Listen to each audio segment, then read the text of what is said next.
ഇപ്പോൾ എൻ്റെ കൂടെ ഇരിക്കുന്നത് കേന്ദ്ര പ്രവാസികാര്യ മന്ത്രി ശ്രീ വല്ലറവിയാണ്. അദ്ദേഹം ഷിക്കാഗോയിൽ എത്തിയിരിക്കുന്നു.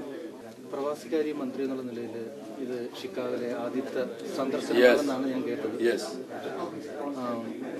ഫൊക്കാന കൺവെൻഷൻ ഈ അടുത്തിടെയാണ് നടന്നത്. താങ്കൾ അവിടെ വിസിറ്റ് ചെയ്തിരുന്നു?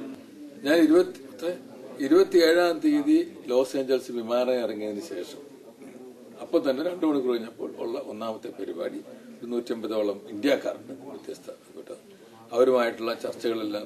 പിറ്റേ ദിവസം സാൻ ഫ്രാൻസിസ്കോ, അവിടെ 3 മീറ്റിംഗ് ഉണ്ടായിരുന്നു. അത് വലിയ മീറ്റിംഗുകളാണ്. ചിലർക്ക് 10-200 ആളിലൊക്കെ, അമേരിക്കയിൽ 200 ആളിലൊക്കെ വരുന്നത് ഗുഡ് തിങ്. പക്ഷേ അത് കഴിഞ്ഞ് അവിടുന്ന് അറ്റ്ലാന്റയിൽ പോയത് ആപ്പിയുടെ മീറ്റിംഗ്, ആ MOU സൈൻ ചെയ്തതിന്റെ ഒരു ലോഞ്ചിങ് ഞാൻ തന്നെ നടത്തി. അത് 3000-3000ഓളം ഡോക്ടർമാരുണ്ടായിരുന്നു.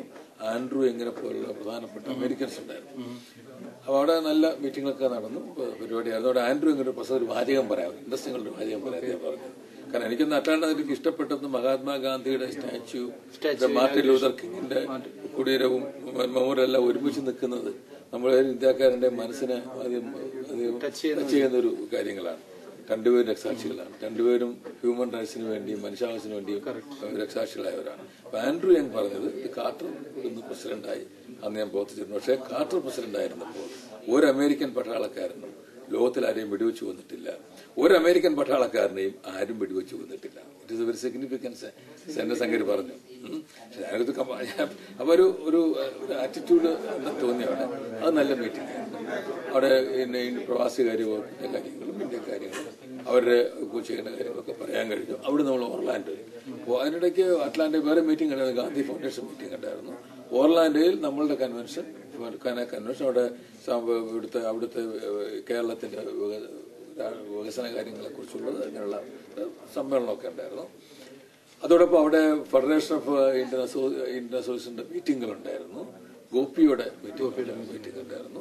അവിടുന്ന് വാഷിംഗ്ടണിൽ വന്നു. വാഷിംഗ്ടണിലും ഗോപിയുടെ മീറ്റിംഗും അംബാസഡർ തന്നെ അറേഞ്ച് ചെയ്ത ഇന്ത്യൻ കമ്മ്യൂണിറ്റിയുടെ പ്രമുഖന്മാരുടെ മീറ്റിംഗ്, പത്രസമ്മേളനങ്ങൾ, അത് തന്നെ ഒരു എല്ലാ കമ്മിറ്റികളും സ്വീകരണം ഒക്കെ ഉണ്ടായിരുന്നു. അത് ന്യൂയോർക്കില് നമുക്ക് കേരള സെന്ററിലായിരുന്നു ഒരു നല്ല പരിപാടി. നമ്മളുടെ അതൊരു കേരള സെന്റർ അഭിനന്ദനാർഹമായ ഒരു സ്ഥാപനമാണ്.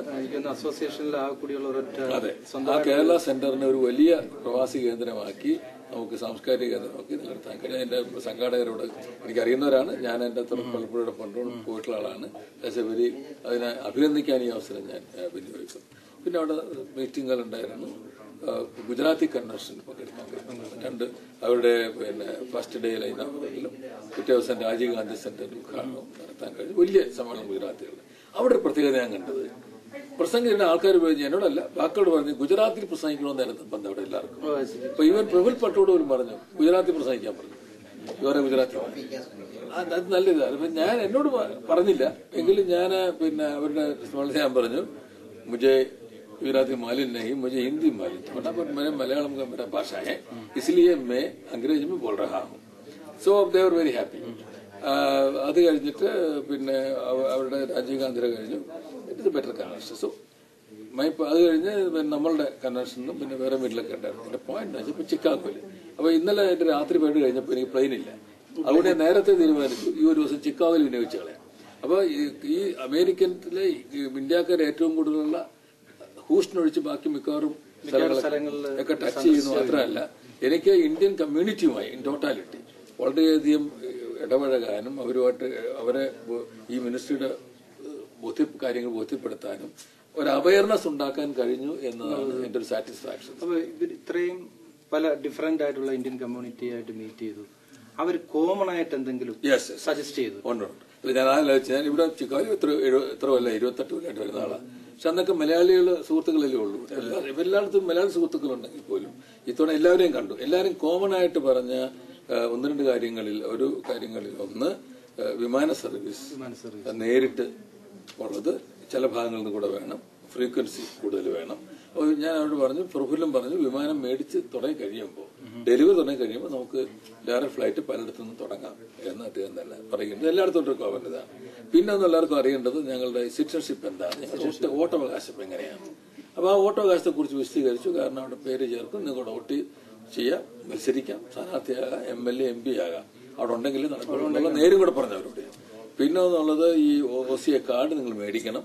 അത് സിറ്റിസൺഷിപ്പിനോട് തുല്യം. അതിന് ഇന്ന് ഇദ്ദേഹം പറഞ്ഞതുപോലെ, നമ്മുടെ CG പറഞ്ഞതുപോലെ, അതൊരു ഗ്രീൻ കാർഡിന്റെ മോഡലാണ്. പക്ഷെ അത് നിങ്ങൾക്ക് എല്ലാ റൈറ്റും നൽകും. PO കാർഡിന് വ്യത്യസ്തമാണ്.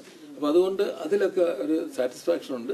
പിന്നെ ഇന്ത്യയിൽ അവർക്ക് ഏറെ സംസ്ഥാനങ്ങളിൽ ഏതാണോ അവർക്ക് ഇഷ്ടം ആ സംസ്ഥാന ഗവൺമെന്റുകൾ നിങ്ങളെ സഹായിക്കും.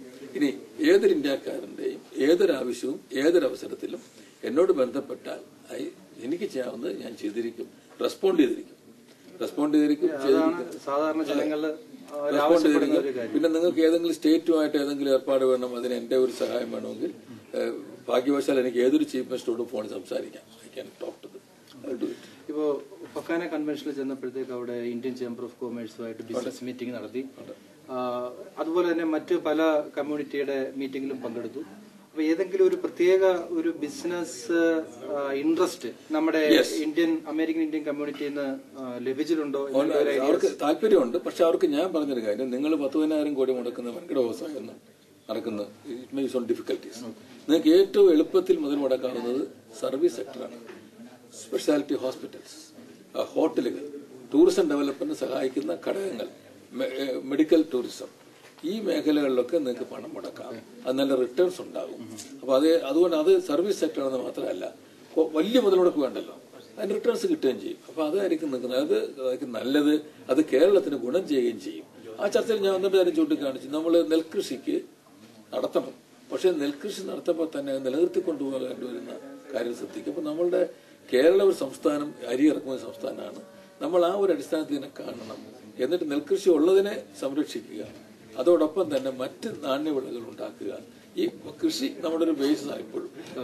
അടിസ്ഥാനത്തിനെ കാണണം. പിന്നെ കയറും കശുവണ്ടിയും കുറച്ചു മുതൽ മുടക്കി വലിയ ജോലി സൗകര്യങ്ങൾ ഉണ്ടാക്കി നിലനിർത്തുക. ഈ കാര്യങ്ങളിലൊക്കെ ശ്രദ്ധിച്ചാൽ നമ്മുടെ തൊഴിലവസരങ്ങളെ നിലനിർത്താൻ കഴിയും എന്നുള്ളത് നമ്മൾ ചൂണ്ടിക്കാണിക്കേണ്ടായി. ഇത്രയും വിലയേറിയ സമയത്ത് ഇത്രയും സമയം കൈരളി ചാനലിന് വേണ്ടി താങ്കൾ തന്നതിൽ വളരെയധികം സന്തോഷമുണ്ട്. നമസ്കാരം. ഓക്കെ, വീണ്ടും നമ്മൾ കണ്ടതിൽ വളരെ സന്തോഷം.